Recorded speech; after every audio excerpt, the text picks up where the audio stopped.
Mga pre, gumawa na naman tayo ng video kayo yung portable. Siyempre, kailangan natin ng diagram. Ayan, diagram yan. Kahit pangit yan, diagram pa rin yan. Nandiyan na yung sukat. Tapos, pagkatapos niya, siyempre, kinat na natin mga plywood. Yan, nakat na yung mga plywood. Tapos, ayan, sunod. Ayan, yan yung binutasan muna natin.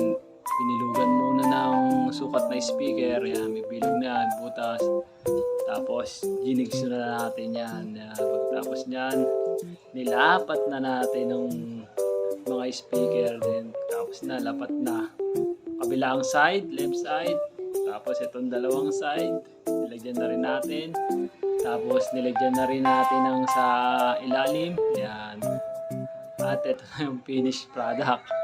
Tingnan nyo. Ang finished product. Ito pa.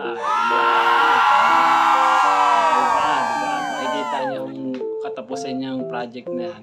Diba? So next rest day yan. Tapos kukulayan na. Tapos yan na makikita nyo kung anong itsura niyan. May TV na yan. Kompleto na yan lalagay ko dyan. Portable talaga. Saksak mo na lang. Tapos kakanta ka na lang. Diba?